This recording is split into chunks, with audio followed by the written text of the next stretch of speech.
Olá pessoal, tudo bem? Vamos dar continuidade aqui às nossas aulas do primeiro ano de História. Hoje a gente vai começar um novo capítulo, que é o capítulo 10 do livro didático de vocês, que se chama O Renascimento Italiano. A gente viu nas aulas passadas, né, o conteúdo sobre a Idade Média. Aqui a gente vai começar um conteúdo que está situado ali entre o finzinho da Idade Média e o início da Era Moderna na Europa. Inclusive, ele é considerado meio como um divisor, né, dessas duas eras históricas, tá?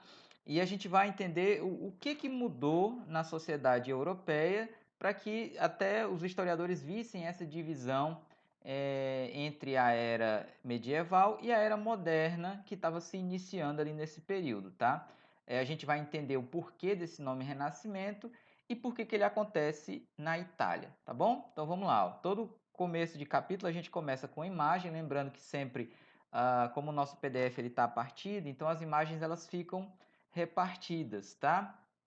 Mas dá para a gente entender aqui. Vamos ver o resumo do capítulo que a gente vai estudar hoje, ó.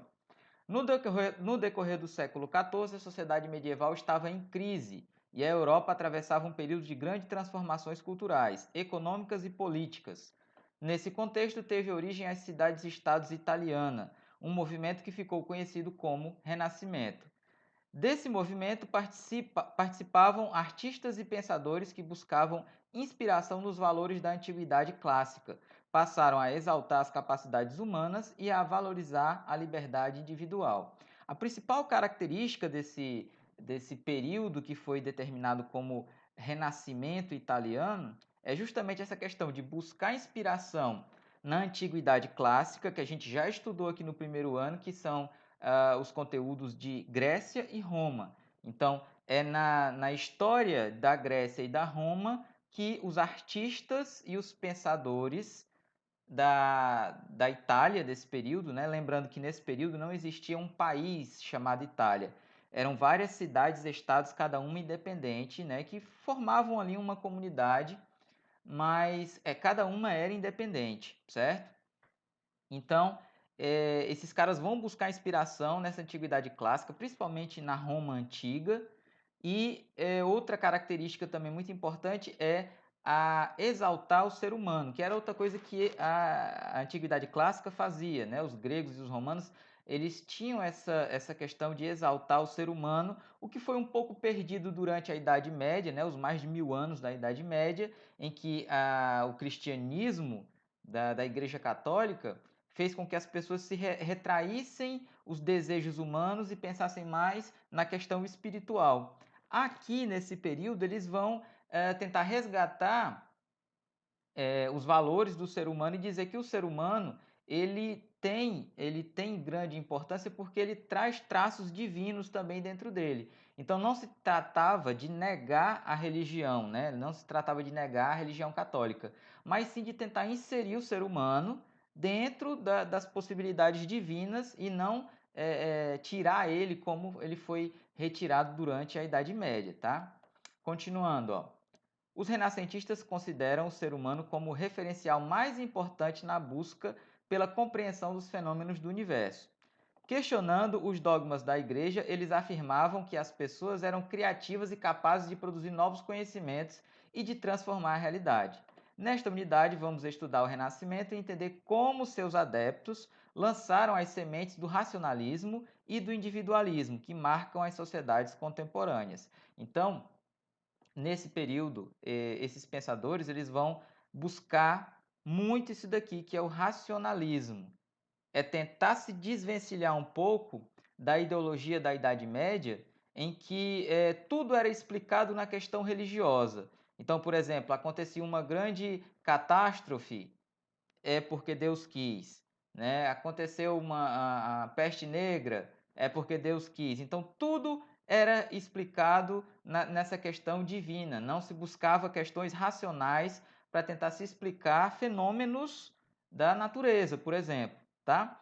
E aí esses pensadores vão se voltar para isso aí nesse período, tá bom? Então a gente tem uma imagem aqui, né? Essa imagem que a gente estava vendo, era da Escola de Atenas, né, um afresco produzido pelo pintor renascentista Rafael Sanzio, no início do século XVI. Vamos ver aqui o início do capítulo, a época do Renascimento. Na unidade anterior, vimos que entre os séculos XI e XIII, a Europa passou por um processo de grande desenvolvimento econômico, por causa do aumento da produção agrícola e da expansão comercial e urbana. A gente viu no finzinho do capítulo da Idade Média que durante boa parte do período da Idade Média, a estrutura ficou restrita àqueles chamados feudos, que eram locais onde ele se tinha uma subsistência ali própria e as pessoas não costumavam circular entre outros feudos e por isso o comércio ele ficou muito desacelerado durante a Idade Média. Ele não desapareceu, mas ele ficou muito desacelerado. Já no final da Idade Média, o comércio volta com força total, tá? Inclusive uma classe social vai ganhar muito dinheiro com isso, que vai ser a burguesia, e essas mudanças vão acarretar na própria estrutura do que vai ser a era moderna. Continuando aqui, galera, onde a gente parou. Entretanto, no final do século XIII, esse desenvolvimento desacelerou. Para alguns estudiosos, essa situação chamada de crise do século XIV foi provocada por vários motivos, com destaque para a Guerra dos 100 Anos e a Peste Negra. Tá? Lembrando que no finzinho da Idade Média, né, naquele período final da Idade Média, tivemos uma grande crise econômica, tá? E também tivemos esse período aqui de guerra, essa Guerra dos 100 Anos entre França e Inglaterra, né, onde milhares de pessoas morreram nessas guerras, e também a Peste Negra, né, que matou milhares de pessoas também na Europa. Lembrando que hoje em dia, galera, quando a gente fica doente, a maioria das doenças causadas por bactérias, né, e algumas por vírus, são tratadas com os chamados antibióticos, que são remédios que vão eliminar micro-organismos que estão te causando aquela doença, tá? Nesse período, a humanidade ainda não havia descoberto esses antibióticos, então pegar uma doença infecciosa como a peste negra aqui era praticamente uma sentença de morte. Continuando. A guerra e a peste causaram grande mortandade na população, o que diminuiu a quantidade de mão de obra disponível, encarecendo a produção artesanal e agrícola. Essa situação agravou as tensões sociais, pois a nobreza, enfraquecida pelos custos da guerra, aumentava a cobrança de taxas e serviços, levando a frequentes revoltas populares, organizadas principalmente por camponeses, artesãos e pequenos comerciantes. A gente tem que lembrar que no todo aquele contexto da Idade Média, precisamos lembrar que havia uma divisão de classes entre nobreza, clero e o chamado, na França era chamado de terceiro estado, né? Que eram todos os trabalhadores, artesãos, as pessoas mais pobres, que eram cerca de 90% da população, enquanto que a nobreza e o clero, 5% da população, pouquinha gente, mas que ficavam com toda a riqueza desses locais, tá? Porque eles eram sustentados pelos impostos. Com a falta de trabalhadores, o que a nobreza vai fazer? Aumentar ainda mais a carga de impostos em cima dos mais pobres. E isso, claro, vai gerar uma série de revoltas dos camponeses e dos artesãos, ok? Continuando. Nesse contexto de crise, a burguesia comercial e financeira ascendia, ou seja, ela estava aumentando socialmente, né? Ela estava tendo mais espaço na sociedade daquela época, adquirindo propriedades de nobres falidos. Ela também apoiava a concentração de poderes na figura do rei, pois isso significava a unificação da moeda, dos pesos e das medidas, e também a segurança e a proteção de seus mercados contra concorrentes externos. Aí aqui a gente tem uma explicação do que foi essa Guerra dos 100 Anos, que eu havia falado anteriormente. A Guerra dos 100 Anos foi uma série de conflitos de origem política e econômica entre França e Inglaterra. Politicamente, a Inglaterra reclamava direitos hereditários sobre o trono francês, enquanto a questão econômica girava em torno da disputa pela região de Flandres, que prosperava com a produção de tecidos de lã. Flandres adquiria lá da Inglaterra e a França procurava se apropriar desse mercado.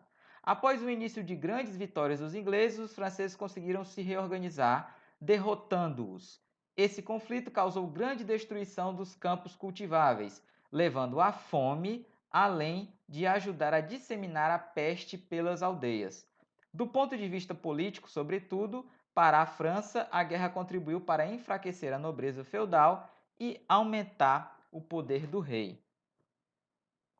Então essa guerra aqui, galera, que inclusive durou mais de 100 anos, ela prejudicou em muito a economia e a dinâmica dessa sociedade medieval, no final da sociedade medieval, tá? Continuando, a igreja em crise.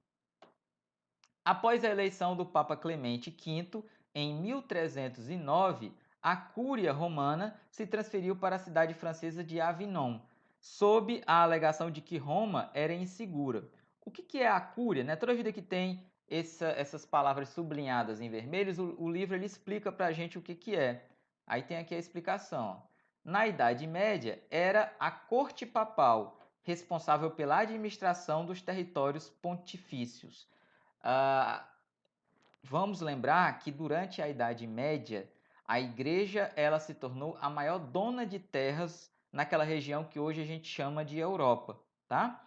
Então, para organizar economicamente aquilo, então a igreja ela tinha muito dinheiro, porque no mundo antigo, quem tinha terras essa produção vai, lógico, gerar dinheiro. Então a igreja ela tinha muito dinheiro e era a instituição mais poderosa desse período. E ela precisava de uma elite aqui dentro da própria igreja que ia organizar e administrar esses bens. Continuando. Depois do retorno do papado a Roma, em 1377, teve início uma crise ainda mais séria conhecida como Cisma do Ocidente, que durou de 1377 a 1417. Nesse período, dois papas coexistiram, um na França e outro na Itália. Essa divisão refletia os conflitos internos da Igreja e também os externos, entre França e Inglaterra. O primeiro reconhecia o Papa de Avignon e o segundo o de Roma. O cisma do Ocidente foi um acontecimento diretamente ligado à Guerra dos 100 Anos. Então, cisma, galera, essa palavra cisma, ela significa cisão, separar, repartir. Então, nesse período aqui, você vai ter uma divisão com dois papas aqui dentro desse território europeu, um situado na França e o outro em Roma. Bom, galera, vamos entender aqui o que estava acontecendo no contexto italiano, né, que é a parte que interessa para a gente. Ó. No norte e no centro da Itália, a situação era diferente do restante da Europa. Nessas regiões encontram-se as áreas mais urbanizadas de toda a Europa. Nelas, o meio urbano laico era movimentado por um grande fluxo de riquezas proporcionado pela ampla atividade comercial. Isso propiciou o enriquecimento das instituições comerciais e bancárias, da mesma forma que estimulava as atividades manufatureiras. Então, ele está te dizendo aqui que naquele período, né, nessas principais cidades italianas aqui que eram bem urbanizadas, né, elas economicamente evoluíram bastante, principalmente por causa dessas instituições aqui, ó, comércio e bancos, tá? Então, ela vai ser uma região bem desenvolvida aqui nesse período. Continuando. As grandes cidades mercantis italianas, como Gênova e Veneza e Florença, eram independentes entre si. Havia lutas constantes pelo poder entre as famílias mais poderosas dessas cidades e também entre cidades vizinhas. Nesses conflitos destacam-se forças mercenárias lideradas pelos condottieri, que significava comandantes, que muitas vezes exerciam o controle político sobre a cidade. Entre as famílias ricas havia também um outro tipo de disputa que se manifestava por meio da ostentação de riqueza e poder. Uma das formas de ostentação era tornar-se um benfeitor das artes e da cultura, apoiando artistas que expressassem valores novos em suas obras. Esses benfeitores eram chamados de mecenas. A burguesia italiana, enriquecida, sentia a necessidade de se afirmar, divulgando valores desvinculados da tradição religiosa e aristocrática. Então aí a gente chegou num dos pontos centrais do que é o cerne desse renascimento italiano. A burguesia dessas cidades italianas, ela cresceu muito com o comércio. O autor ele destaca aí principalmente das cidades como Gênova, Veneza e Florença, tá? Para demarcar esse crescimento da burguesia, eles queriam se desvincular da tradição religiosa até então, que era aquele cristianismo que fazia com que as pessoas se retraíssem dentro de um espiritismo mais individualizado, né? Então as pessoas não davam vazão ao corpo, às coisas que vinham do corpo. E aqui eles vão buscar novas ideias. Então, esses caras aqui, esses burgueses, eles vão patrocinar novos artistas. Eles eram chamados de mecenas, né? Então, mecena era o cara que patrocinava, que dava grana para esses artistas criarem novos conceitos. E é aí que vão surgir os grandes artistas do Renascimento. Esse universo conflituoso e turbulento, em que os valores individualistas começavam a se sobrepor aos valores teológicos tradicionais, criou um ambiente propício para que a Itália fosse a pioneira de um grande processo de renovação intelectual, cultural, que ficou conhecida como Renascimento. Agora vamos entender por que esse período ganhou o nome de Renascimento. Ó. As transformações sociais, políticas e econômicas do final da Idade Média propiciaram também a modificação das estruturas mentais, ou seja, deram ensejo a novas formas de pensamento. Então, aquele pensamento que existia durante a Idade Média, ele vai se modificar no final da Idade Média para dar origem a esse novo pensamento que estava surgindo aqui nesse período. O termo Renascimento foi criado no século XVI para caracterizar uma época de renovação cultural e intelectual em relação à Idade Média. Giorgio Vasari, pintor e arquiteto italiano, provavelmente foi o primeiro a usar esse termo em uma obra sobre a vida de pintores, escultores e arquitetos italianos. É interessante destacar que, mesmo com o resgate de elementos da antiguidade greco-romana, os renascentistas acreditavam estar inaugurando algo novo, renascendo intelectualmente após o período medieval, tá? Então era por isso que eles utilizavam esse período, né? Porque o renascer não significa estar revivendo algo que já foi vivido, significa estar vivendo algo novo, mas claro, com inspiração naquilo que já existiu na Grécia e na Roma antiga. Continuando. A visão de mundo humanista. Isso aqui também é uma das grandes características desse período, aonde vai surgir uma ideologia mais humanista, ou seja, de tentar exaltar a figura do ser humano que foi tão relegada durante a Idade Média, tá? Continuando, ó. Durante a Idade Média, a visão de mundo que prevalecia nos meios eruditos era dominada pelas ideias defendidas e propagadas pela Igreja, o que colocava a teologia em posição de destaque, tá? Ou seja, teologia, né, uma visão de mundo onde tudo é baseada na religião, tá? A partir do século XIV, no entanto, uma elite de estudiosos formada tanto por laicos quanto por clérigos passou a apresentar novas propostas de estudo e de ensino. Os humanistas, como ficaram conhecidos mais tarde, iniciaram um movimento de renovação do conhecimento tradicional. Para isso, defenderam um programa de estudos humanistas, composto de poesia, gramática, história, filosofia, matemática, retórica e ética. Vale lembrar, galera, que durante toda a Idade Média, essa questão do ensino dos estudos, ela estava restrita aos membros da igreja, né? Muito restrita a esse meio e quando, muito esporadicamente, alguma pessoa ligada às classes mais nobres também tinha um pouco de instrução. E aqui eles começaram a divulgar mais essa questão do ensino, não só ligada à questão da teologia, tá? Essa renovação exigiu o domínio do latim e do grego e o conhecimento de textos dos autores clássicos, pois os humanistas consideravam que a mais alta cultura, a que valorizava a ação criativa dos indivíduos, havia sido aquela que desabrochara na antiguidade greco-romana. Então, se você vai pegar inspiração na Grécia e na Roma, você vai ter que aprender o grego e o latim para entender o que aqueles caras queriam, né? Qual era a ideia deles. Esse ideal de revalorização de uma cultura criada em um universo pagão não significa que os humanistas fossem antirreligiosos. Isso aqui é um ponto central desse tema que a gente está estudando. não quer dizer que esses caras eram antirreligiosos. Eles só queriam uma modificação em como se via o ser humano dentro dessa visão religiosa. Ó. O que eles criticavam era o dogmatismo e a estagnação do saber tradicional. Ou seja, a igreja criava dogmas e eles não podiam ser contestados. E os humanistas queriam que não, que através da observação, do início de um processo científico, pudesse se identificar fenômenos naturais, mas, claro, sem deixar de seguir a religião católica. Além disso, os humanistas não formaram um grupo coeso em torno de uma filosofia comum e homogênea. Cada estudioso tinha temas e autores de sua preferência, e muitas vezes eles divergiam entre si quanto aos aspectos da antiguidade que privilegiavam. Né? No entanto, compartilhavam um sentimento comum de entusiasmo pelos estudos dos autores antigos, e não de simples imitações destes.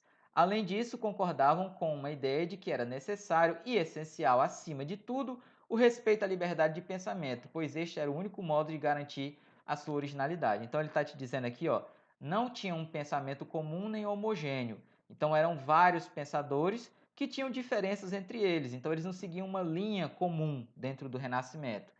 Isso era até obrigatório para eles seguirem a sua originalidade, tá?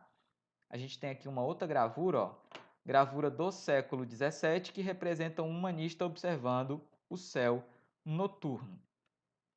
Vamos continuar aqui, ó, as divergências com a teologia católica. Na época do Renascimento, a tradição católica europeia valorizava o conhecimento adquirido pelo método escolástico, caracterizado sobretudo pelo problema da relação entre a fé e a razão. Esse método se baseava na tentativa de conciliação entre um ideal de racionalidade, com inspiração na tradição grega do platonismo e aristotelismo, e na autoridade da Bíblia, tal como a concebiam a fé e os textos canônicos da época. Os renascentistas, por sua vez, valorizavam o conhecimento obtido com base na análise de fenômenos naturais e humanos. O autor aqui está te dizendo que durante a Idade Média, né, essa tradição chamada escolástica, do qual os grandes expoentes, né, eram o São Tomás de Aquino e o Santo Agostinho, era uma ideia de que esses caras, esses filósofos, né, tanto São Tomás de Aquino como Santo Agostinho, eles criavam as suas teorias baseadas na autoridade da Bíblia. Então, eles queriam criar uma explicação de mundo, mas essa explicação de mundo, ela tentava racionalizar os dogmas da igreja, certo? Aqui, nesse momento, os renascentistas eles vão se desvencilhar um pouco disso e eles vão buscar esse conhecimento baseado na análise dos fenômenos naturais e humanos. Ou seja, vão iniciar ali aquela questão da análise científica, que é analisar o meio ambiente, analisar os fenômenos, criar uma teoria sobre como esses fenômenos funcionam e depois criar experiências para tentar comprovar se esses fenômenos comprovam a teoria deles ou descartam essa teoria, tá? Então a gente continua aqui, ó. Interpretação escolástica. Teocentrismo, Deus como referência. O teocentrismo, né, que isso era a ideia vigente na Idade Média, tá? Do grego theos, que significa Deus, consiste na ideia de que Deus é o único referencial aceitável para se explicar os fenômenos do universo. Bastante difundida entre a população da época, essa visão defendia que tudo o que existe foi criado por Deus e que o ser humano, após a morte, só pode ascender aos céus por meio da fé na Igreja, nos anjos e nos santos católicos. E aí surge também o geocentrismo, a Terra no centro do universo. O modelo cosmológico geocêntrico, do grego geo, significa terra, embasado na astronomia de Aristóteles, adequava-se à tradição religiosa que considerava a Terra como o centro de toda a criação divina, pois é em sua superfície que vive o ser humano, tido como a principal criação de Deus. Para muitas pessoas daquela época, a simples sensação de que o solo terrestre está parado era suficiente para comprovar que a Terra não se move. Então, essas eram as teorias da interpretação escolástica. teocentrismo, né, Deus, né, criou tudo, e o geocentrismo, de que a Terra era o centro do universo, tá? Aqui a gente tem uma gravura, né, ó, do modelo geocêntrico do astrônomo alemão Peter Apian, tá? Continuando. E aí a gente vê a diferença para a interpretação renascentista. Enquanto lá na teologia escolástica, né, era o teocentrismo, aqui a gente vai ter o antropocentrismo, que é o homem como referencial e não mais Deus. Vamos ver aqui, ó. O antropocentrismo, do grego anthropos, que significa homem, consiste na ideia de que o ser humano é a principal referência para se compreender os fenômenos do universo. Essa concepção humanista estabelece que as pessoas são capazes de compreender Deus e o universo por meio da própria razão, sem depender do intermédio de clérigos, ou seja, de padres, monges, né? Não precisa precisar de ninguém ali para te guiar, e o ser humano ele vai conseguir chegar a Deus através da razão. Os antropocentristas propunham uma tomada de consciência individual que estimulasse a capacidade criativa humana, proporcionando a produção constante de inovações artísticas e científicas em busca de um conhecimento universal. E eles acreditavam no heliocentrismo, que era o Sol no centro do universo. O antigo modelo cosmológico heliocêntrico, do grego helios, que significa Sol, apesar de já ter sido desprezado pela Igreja, foi reformulado pelo padre e astrônomo polonês Nicolau Copérnico, 1473 a 1543. Ele desenvolveu teorias fundamentais para a astronomia moderna, ao conceber a Terra como um planeta que realiza movimentos de rotação em torno de si mesmo e de translação em uma órbita ao redor do Sol. Com o passar do tempo, os astrônomos abandonaram o geocentrismo, já que os cálculos astronômicos feitos com base no modelo heliocêntrico eram mais precisos. Então, essa teoria aqui heliocêntrica, com o tempo ela foi suplantando a teoria geocêntrica, ou seja, de que o Sol seria, na verdade, o centro do universo. Hoje a gente sabe que o Sol ele só é o centro aqui do nosso sistema solar. Ninguém faz nem ideia de qual é, os cientistas não fazem ideia ainda de qual é o tamanho do universo, se inclusive ele continua se expandindo, tá? Mas aqui já era uma grande mudança em relação à teoria da Igreja Católica, que dizia que a Terra era o centro do universo. E aí a gente chega na ciência no período do Renascimento. Como é que se dava esse conhecimento científico? Vamos lá. Ó. Muitos pensadores renascentistas influenciados pelo humanismo dedicaram-se, ao estudo das ciências. Na época do Renascimento, a ciência também era chamada pelos europeus de filosofia natural, ou seja, o conhecimento da natureza. Alguns humanistas buscavam formular um método de estudo racional e universal, processo que foi importante para a fundamentação da chamada ciência moderna. A ciência moderna é composta por um sistema de princípios universais chamados de leis, as quais podem ser evidenciadas por qualquer cientista, desde que utilize um método pautado nos critérios científicos. Durante o Renascimento, os estudiosos da ciência não possuíam um método de estudo único, mas aprimoraram 3 faculdades mentais que se tornaram as bases do método científico moderno: o raciocínio, a observação e a experimentação. Então vamos ver como é que surge esse pensamento científico, que é importantíssimo, galera, para a gente entender a era moderna e depois a nossa era contemporânea, porque nós baseamos todo o conhecimento humano em cima desse raciocínio aqui.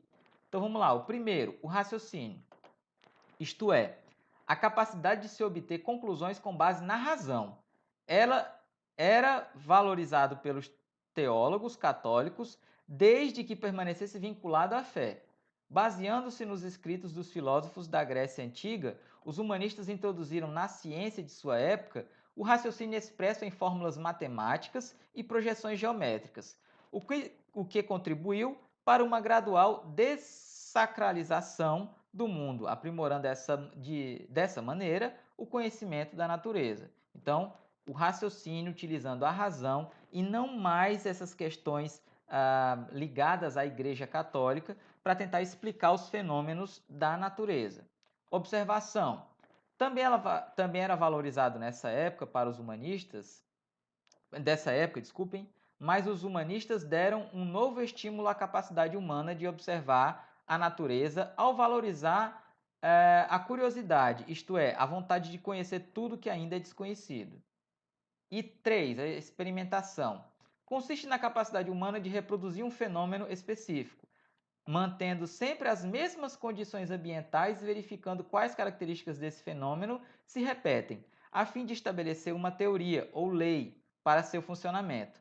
Apesar de ter sido criticada por vários teólogos da escolástica, alguns clérigos já haviam demonstrado a sua importância, como fez o franciscano inglês Roger Bacon, que desenvolveu importantes estudos científicos utilizando os métodos experimentais. Então, basicamente, galera, esses caras aqui eles vão desenvolver o início do método científico, que é primeiro observar, ver como um fenômeno acontece, criar uma teoria para como ele acontece e, por último, fazer experiências tentando reproduzir aquele fenômeno. Se eles forem constatados, essa teoria deixa de ser uma teoria e se torna uma lei da natureza, tá? Uma lei da física, como, por exemplo, a lei da gravidade, tá? Que foi comprovado já com diversas experiências que o resultado sempre é o mesmo. Então, comprova-se que a gravidade existe, então ela é uma lei. Ou, se não se conseguir provar, continua sendo uma teoria. Né? Então, por exemplo, a teoria da evolução das espécies ainda não foi totalmente comprovada, então ela continua sendo uma teoria. Aqui a gente tem na questão da crença sobrenatural. Vamos ler aqui, ó. Na época do Renascimento, quando parte da população europeia buscou se aproximar do mundo considerado sobrenatural, isto é, inacessível aos sentidos humanos, porém, as iniciativas de alguns indivíduos para tentar compreender o incompreensível eram condenadas pela Igreja, que pretendia ser o único elo entre o ser humano e o mundo sobrenatural. Apesar disso, muitos pensadores se dedicaram ao estudo das então chamadas ciências ocultas, como a alquimia e a astrologia, que se utilizavam de métodos e produziam efeitos que eram considerados mágicos, entre aspas. Os pensadores renascentistas também foram influenciados por antigas linhas de estudo consideradas mágicas, como o hermetismo, atribuído ao lendário mestre Hermes Trismegisto. Desse modo, as ideias e os símbolos herméticos, astrológicos e alquímicos foram amplamente divulgados pelos renascentistas. Então, eles buscaram também, até nessas chamadas ciências ocultas, tentar buscar resultados ali. Claro que muitos deles não vingaram, tá? Vamos continuar aqui, galera. A gente tem aqui um sujeito da história que vai falar sobre Johannes Kepler. Vocês vão ler sobre ele, tá? Mas a gente vai adiantar aqui porque tem muito conteúdo. E aí vamos chegar na parte que fala sobre a arte, né? Que é a principal característica desse conteúdo, que é a arte renascentista. Vamos entender como ela influenciou tanto a sociedade nesse período, tá? Vamos ler aqui, ó. O período renascentista foi marcado por grande desenvolvimento comercial, propiciado pelo crescimento dos centros urbanos, pelas mudanças ocorridas em vários campos do conhecimento e pelo enriquecimento da burguesia, que passou a financiar artistas por meio da prática do mecenato, que a gente já viu no comecinho do capítulo. Mesmo representando temas religiosos, a arte renascentista se aproximou do humano e buscou inspiração na estética clássica greco-romana, representando elementos de maneira mais fiel à realidade e incorporando temas populares às suas obras. Veja a seguir as principais características de cada uma das expressões artísticas do Renascimento. Então a gente tem aqui, ó, arquitetura e escultura. A arquitetura produzida durante o Renascimento procurou resgatar elementos da antiguidade clássica, como o equilíbrio e a harmonia das formas. Destacaram-se os arquitetos Felipe Brunelleschi, Donato Bramante, Leon Alberti e Andrea Palladio. A escultura foi outra importante manifestação artística do Renascimento. Baseando-se em estudos de anatomia, os escultores representavam figuras humanas como formas mais harmoniosas. Dessa época, artistas como Gilberti, Donatello e Michelangelo inovaram nas técnicas e deram grande expressividade às suas esculturas. Então, uma das características maiores, né, da arte italiana é essa alta fidelidade à realidade nas suas obras. Então, para criar uma escultura como essa, que retrata um ser humano, né, praticamente perfeito, né, com os músculos todos nos lugares devidos, né, com toda a proporção entre as partes do corpo, esses artistas eles precisaram estudar muito e criaram os estudos de anatomia, ou seja, o estudo do corpo do ser humano. Se eu preciso retratar em uma obra de arte como é o corpo do ser humano fielmente, eu preciso entender como ele é, como ele funciona. E aí esses artistas começaram a desenvolver os estudos da anatomia que depois vão ser importantíssimos para o desenvolvimento da medicina, tá? Então esses caras foram muito importantes para os outros ramos do conhecimento. Na música, os músicos renascentistas procuraram criar novas formas e estruturas musicais, além de aperfeiçoarem vários instrumentos para que pudessem produzir maior variedade de sons. Temas rejeitados pela Igreja durante a Idade Média passaram a ser incorporados nas canções, assim como os instrumentos musicais, entre eles o alaúde, o saltério e as violas de gamba. Tornaram-se mais utilizados as músicas profanas, de caráter não religioso, eram cantadas por muitas vozes e tocadas por vários instrumentos ao mesmo tempo. No século XVI, a frótola, um tipo de canção simples e com tema amoroso, tornou-se a principal variedade da música não religiosa. Então, a música também tentou ir para o lado mais profano, ou seja, que não falasse da religião, de Deus, dos anjos, dos santos. Na literatura, gêneros literários clássicos como a poesia lírica e a epopeia foram retomados e renovados pelos autores renascentistas. Destacam-se escritores como Francesco Petrarca, autor de Cancioneiro, obra que também que contém, cerca de 350 poemas líricos, dos quais o autor fala de seus próprios sentimentos. E Giovanni Boccaccio, autor do Decameron, uma novela que reúne 100 contos curtos narrados por jovens e que trata de forma não idealizada os sentimentos humanos, como inveja, traição e paixão. Contudo, o escritor de maior importância desse período foi Dante Alighieri, autor da Divina Comédia. Essa questão da literatura, galera, eles vão começar a sair mais desses temas religiosos, buscar a questão mais dos sentimentos humanos, ó, a inveja, a traição, a paixão, mas o principal autor desse período foi o Dante Alighieri, que ele criou nesse livro aqui chamado A Divina Comédia, né, uma ideia, principalmente de como seria o inferno, tá? É bem interessante essa ideia dele de como seria o inferno, que ele acaba por estruturar, claro, na visão dele, como seria toda a repartição lá do inferno. Então, por exemplo, uma coisa que as pessoas têm muita dúvida, né? Que na religião católica, ela diz que só, como várias outras religiões, não só a católica, que só é salvo aquele que conhece a verdadeira religião. E aí uma coisa que fica assim, e as pessoas que viveram, que não tiveram a oportunidade de conhecer, né, a religião católica, o que acontece com elas? Então, por exemplo, Dante, no livro dele, ele separa um setor lá do inferno, né, que fica só para essas pessoas que não tiveram a possibilidade de conhecer a verdadeira religião, tá? Então é bem interessante esse livro. Continuando, a pintura. Ao contrário das obras estáticas típicas do período medieval, as pinturas renascentistas se caracterizaram pela sensação de liberdade e movimento dos corpos, e também por representar as imagens com traços mais naturais. As primeiras obras que marcaram a transição da pintura medieval para a renascentista são de Giotto, que representava os personagens e os objetos com formas mais próximas à realidade, preocupando-se com noções de espaço e de profundidade. Depois de Giotto, outros pintores aprimoraram as técnicas de pintura, entre eles Masaccio, Rafael, Michelangelo, Tiziano e Sandro Botticelli. Então aqui a gente tem uma pintura do Nascimento de Vênus, de Sandro Botticelli, feita em 1485. Então, diferente das imagens produzidas durante a Idade Média, onde não se tinha uma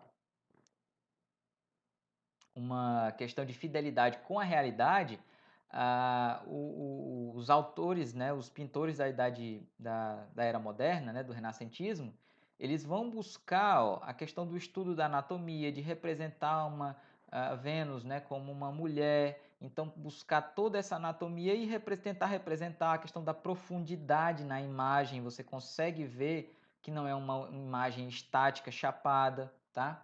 Então tem toda essa diferenciação. E uma das grandes inovações da pintura nesse período foi essa questão aqui da perspectiva. O que é perspectiva, né? Basicamente, né, galera, que a gente precisa adiantar aqui, é quando você faz uma imagem e a pessoa que está vendo essa imagem, ela tem uma noção de profundidade. Então, por exemplo, nessa imagem aqui, o pintor ele faz uma questão da perspectiva em que você, olhando, você tem a noção de que essa árvore ela está mais próxima e essas aqui estão lá no fundo. Como é que a gente faz essa diferenciação? As coisas que parecem mais próximas, você desenha elas maiores e as que estão mais longe você desenha menores. Então você dá uma noção de profundidade na imagem. A gente chega agora no período que fala sobre o cotidiano nas cidades italianas, né? Como era o dia a dia dessas pessoas nessas cidades e estados onde estavam vendo essas mudanças dentro da arte. Vamos lá. Durante o período renascentista, as cidades italianas cresceram. Muitas pessoas deixaram de trabalhar no campo para viver nessas cidades, onde desenvolviam atividades ligadas ao comércio e à prestação de serviços em lojas e oficinas. Então, você vai ter um grande crescimento urbano, as pessoas deixando o campo para ir morar nesse meio urbano. O desenvolvimento urbano também proporcionou o florescimento cultural e a melhoria de qualidade de vida, principalmente para as camadas mais privilegiadas da sociedade, ou seja, os mais ricos.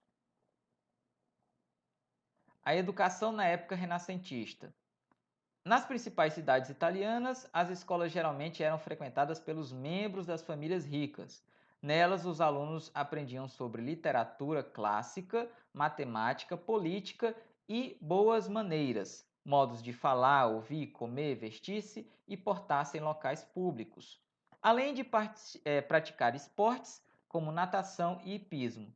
Mesmo existindo escolas, algumas famílias ricas preferiam que seus filhos fossem instruídos em casa, tá? Então era assim que funcionava a educação, que era restrita a essas classes mais altas. Já era uma grande diferença porque durante a Idade Média a educação ela era mais restrita aos membros da igreja. Aqui os membros de classe mais alta, mesmo que não fossem ligados à igreja, iam investir também na educação.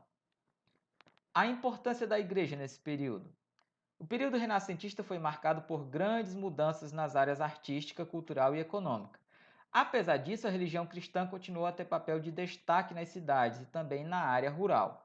Era comum as casas possuírem oratórios, nos quais as pessoas acendiam velas em devoção aos santos católicos. Outro aspecto que evidencia a importância da religião nesse período é a presença das catedrais nas cidades italianas. Suas construções eram financiadas geralmente por príncipes, papas e governantes das cidades, que pretendiam demonstrar a todos o seu poder e influência. Nesses recintos, somente os ricos e privilegiados podiam se sentar durante as cerimônias, enquanto os mais pobres ficavam em pé nos fundos, tá?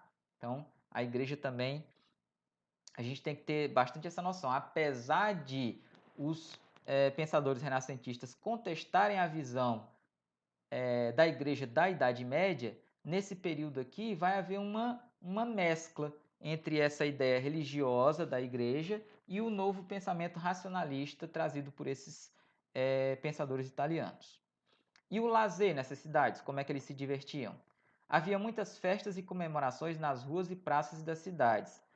carnavais, procissões e espetáculos esportivos, como corridas de cavalo, jogos com bola e lutas de boxe, eram realizados em diferentes épocas do ano. Durante esses eventos, as pessoas usavam suas melhores vestimentas e decoravam as ruas e as janelas das casas com tecidos coloridos, bandeiras e flores. Muitos acompanhavam essas festividades das sacadas de suas residências. Já os membros das camadas privilegiadas se divertiam fazendo reuniões com jantares requintados, em que havia várias atrações como encenações teatrais, apresentação de músicos e acrobatas. Aí aqui ele fala sobre passado e presente, né? Falando como eram as cidades italianas naquele período e como são hoje. Vamos ver aqui sobre Veneza e suas gôndolas. Veneza era uma das cidades italianas mais movimentadas na época do Renascimento. Por ser cortada por canais, era comum o transporte de pessoas e mercadorias em pequenas embarcações conhecidas como gôndolas, que são essas embarcações aqui, ó. Ainda hoje as gôndolas são utilizadas pelos moradores de Veneza. Além disso, são uma grande atração para os turistas e de diferentes lugares do mundo que visitam essa cidade todos os anos. Então, é uma das atrações turísticas da cidade, que é toda, né, cortada por esses canais. Então, as pessoas pagam para fazer a viagem aqui de gôndola lá em Veneza até hoje. O renascimento e em outras regiões, tá? Então, como esse renascimento ele vai acontecer fora ali da Itália? Muitos fatores possibilitaram que o movimento renascentista também ocorresse em outros estados da Europa. Segundo o historiador brasileiro Nicolau Shevchenko, o que mais contribuiu para a expansão desse movimento foi, após a crise do século XIV, o início de um período de prosperidade comercial vivenciado pelos europeus no começo do século XV. Essa boa fase permitiu o florescimento de ricos centros urbanos e o surgimento de uma aristocracia interessada em financiar e consumir uma produção artístico-intelectual impregnada de novos valores e ideais. Basicamente, ele está te dizendo que a burguesia ela não vai ter muito poder só na Itália, vai surgir em outros locais da Europa também, vai surgir na Inglaterra, vai surgir na Espanha, em Portugal, e os aristocratas desses locais, né, os burgueses, na verdade, eles vão também financiar essa nova questão artística e intelectual. Continuando, assim o movimento renascentista floresceu em várias regiões da Europa, adquirindo características próprias em cada uma delas. A influência do Renascimento manifestou-se principalmente na Alemanha, em Flandres, região da atual Bélgica, na França, e na Inglaterra, na Espanha e em Portugal. Aí ele vai te dizer aqui quais foram as principais características em cada um desses países. A gente vai ler, né? Vocês vão ler depois no livro didático e a gente vai dar uma adiantada aqui nesse tema para a gente terminar, tá? E aí a gente precisa falar, toda vida que a gente fala de Renascimento, a gente precisa falar do cara que é o maior expoente do Renascimento. Quando se fala de Renascimento, se pensa nesse cara, que é Leonardo da Vinci. Ele era ele é caracterizado até hoje como um grande gênio porque ele não se restringia a um único ramo do conhecimento. Ele atuava em vários ramos do conhecimento. Vamos tentar entender aqui quem era Leonardo da Vinci, ó. Nascido na cidade de Vinci, na Itália, Leonardo é considerado um dos maiores artistas do Renascimento. Ele possuía grande aptidão em diversas áreas do conhecimento, como pintura, escultura, anatomia, engenharia, cartografia e botânica. Então, na pintura, ó, Leonardo da Vinci foi um grande pintor e produziu diversas obras, como A Última Ceia, A Virgem dos Rochedos e A Virgem dos Rochedos. No entanto, poucas de suas pinturas sobreviveram ao tempo, sendo uma das mais famosas a Mona Lisa. Nela estão presentes algumas das técnicas de pintura mais usadas por Leonardo, como a perspectiva e o estumato. Galera, tanto ele é o mais importante que a sua obra é a mais conhecida obra de arte do mundo até hoje. Quando se fala em obra de arte, sempre se remete a esse quadro da Mona Lisa, tá? Outra grande contribuição de Leonardo da Vinci, anatomia. Durante o Renascimento, os estudos da anatomia tiveram um grande desenvolvimento. Leonardo foi uma figura importante nesse processo. Para ele, o estudo da anatomia humana era uma importante ferramenta de auxílio ao artista, pois permitia que a representação do corpo na pintura ou na escultura fosse a mais próxima possível da realidade. Para adquirir esse conhecimento, Leonardo realizou diversas dissecações, desenhando em detalhes partes internas do corpo humano. Com isso, além de contribuir para o desenvolvimento da pintura, ele auxiliou o avanço científico da medicina. Então, o Leonardo ele era tão devoto ao seu trabalho e ele queria fazer as obras de arte como escultura e pintura mais fiéis possível ao ser humano, que ele vai desenvolver o estudo da anatomia. Então, por exemplo, esse desenho aqui dele é muito famoso, que é o Homem Vitruviano, que é um guia simples, né, de como os músculos do ser humano eles reagem a posições diversas. Então, por exemplo, aqui o ser humano em uma posição mais reta e aqui ele com os braços e pernas estendidos. Isso servia como referência para ele para fazer as suas obras, tá? E aqui o interessante é que ele vai dissecar corpos humanos. Galera, isso aqui na época era extremamente complicado, né? A igreja não permitia que se mexesse em corpos humanos. Então, por esse pioneirismo do Leonardo da Vinci, né, e os estudos que ele deixou, ajudou demais no avanço da medicina. Então, hoje, se os médicos conseguem abrir uma pessoa para ver lá aquela veia que está estourada, para consertar aquela veia, fazer uma operação no coração de uma pessoa extremamente complicada, se deve muito a esse pioneirismo do Leonardo da Vinci, tá? Engenheiro, ele criava obras, galera, claro que a maioria delas ainda ficaram em protótipos, que só foram vistos tempos depois. Por exemplo, ele tinha um protótipo, que era esse daqui, de uma espécie de tanque de guerra, para colocar uma pessoa lá dentro e ela se proteger durante uma batalha. Ele tinha inventos, protótipos de invento, como esse daqui, que é uma asa delta, que só foi criada tempos depois. Então, o cara era muito importante. Então tem aqui ó, a importância de Leonardo da Vinci. Leonardo da Vinci foi muito importante para a humanidade. Graças a seus variados interesses, deixou projetos em diversas áreas do conhecimento. Suas pinturas estão entre as mais importantes da história e são aclamadas e estudadas no mundo inteiro. Os estudos que realizou em anatomia anteciparam muitas ideias sobre o funcionamento do corpo humano.